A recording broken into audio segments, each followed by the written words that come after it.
हम लोगों ने किसके बारे में पढ़ा था? वॉवेल के बारे में पढ़ा था कि वॉवेल के साउंड कितने होते हैं? 20। वॉवेल के कितने साउंड होते हैं? 20। उनके लेटर कितने होते हैं? 5। वॉवेल के बारे में कल हमने एग्जाम्पल भी देखा, साउंड भी देखा।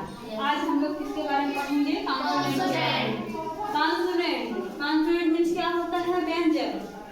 The letters which are pronounced through mouth with obstruction and with the help of vowel is called consonant। यानी कि वह अक्षर जिनका मुख से उच्चारण करते समय बाधा उत्पन्न होती है और वावेल की यानी स्वर की सहायता से बोला जाता है, उसे क्या कहते हैं? हम कॉन्सोनेंट कहते हैं या व्यंजन कहते हैं।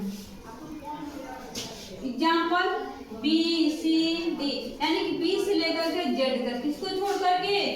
वावेल को छोड़ करके क्या होते हैं? वो कॉन्सोनेंट होते हैं। कॉन्सोनेंट में कितने लेटर होते हैं? 21 होते हैं। कितने होते हैं? 21 होते हैं। लेकिन अगर साउंड की बात करें तो कितने होते हैं? 24 साउंड होते हैं।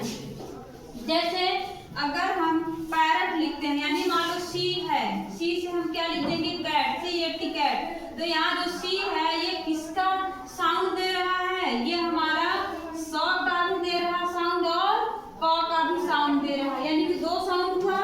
इसी तरह सब जितने लेटर्स है, किसी का 1 किसी का 2 ऐसे साउंड देता, पूरा लेकर के तो 24 साउंड बना है। तो यहाँ पे सी देख रहे हैं, सी हमारा क का भी दे रहा साउंड और स का भी साउंड दे रहा है। पी का, ये पी क्या है? क का साउंड दे रहा है और यहाँ पे ये सिंगल साउंड दे रहा है। किसका साउंड दे रहा है? सिंगल साउंड दे रहा है। यहाँ पर र और क्या है? र का साउंड दे रहा है। टी किसका दे रहा है? ट का।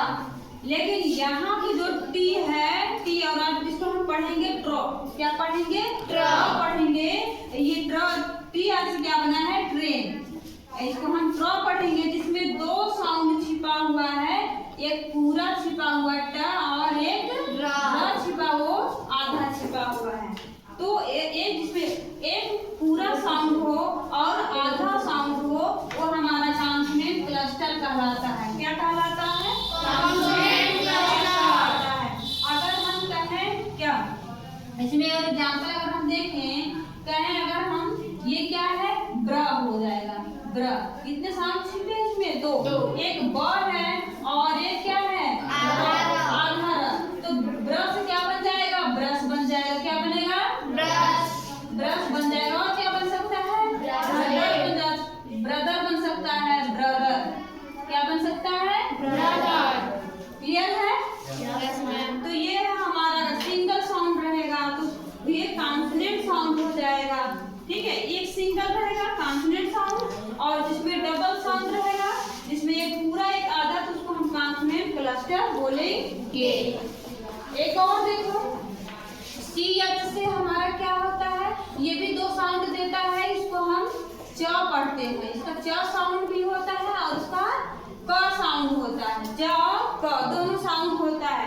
अगर हम लिखते हैं केमिस्ट्री, इसको हम पढ़ेंगे केमिस्ट्री, केमिस्ट्री पढ़ेंगे। लेकिन वही अगर हम इसको लिखना हो, इसको क्या पढ़ेंगे? कोपड़ा नहीं पढ़ेंगे, चोपड़ा पढ़ेंगे। क्या पढ़ेंगे? चोपड़ा पढ़ेंगे। इस तरह से देख रहे हैं कि जो सी एच है वो हमारा च का भी साउंड देता है और क का भी साउंड होता है। ठीक? क्लियर है? बात समझ में